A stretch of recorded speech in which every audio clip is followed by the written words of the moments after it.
మన డబ్బులతో వాళ్ళు నటించిన సినిమాలను 100 రోజులు 150 రోజులు నడిపించి కోట్లాది రూపాయల ధనాన్ని నటులకు, సినిమాలు తీసేటువంటి నిర్మాతలకు, దర్శకులకు అందిస్తున్నాం.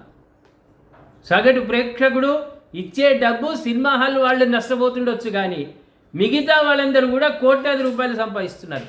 ఇటువంటి నటులు, మనం అభిమానిస్తున్నటువంటి నటులు, వాళ్ళ సినిమా రిలీజ్ కంటే ముందు వారం రోజుల ముందు కార్యకర్తల దగ్గరికి, ప్రేక్షకుల దగ్గరికి వెళ్ళి టికెట్లు ఇచ్చి, సొంత డబ్బుతో టికెట్లు కొని ప్రేక్షకులకి ఇచ్చి మా హీరో సినిమా వస్తున్నది అని పెద్ద కటౌట్లు పెట్టి పూలదండలు వేసి ఇంత చేసినా సగటు ప్రేక్షకుడికి వచ్చేది ఏముంది అంటే, బెట్టింగ్ యార్డ్లో, నిషేధితమైనటువంటి బెట్టింగ్ యార్డ్లో వీళ్ళు పోజులు ఇచ్చి డైలాగులు చెప్తూ ఉంటారు నటులు.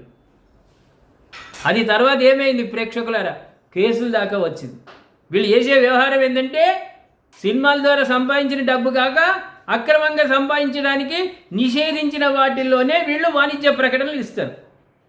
వాడి అభిమాని, ఆ హీరో అభిమాని, మా హీరో ఇది వేసుకుంటున్నాడు అని వాడు రేపటి నుంచి వాడు షాప్లోకి పోతాడు.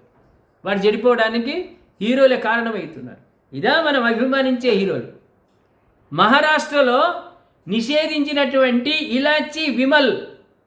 ఇలాచీతో కూడుకున్నటువంటి విమల్, అది ఒక గుట్కా.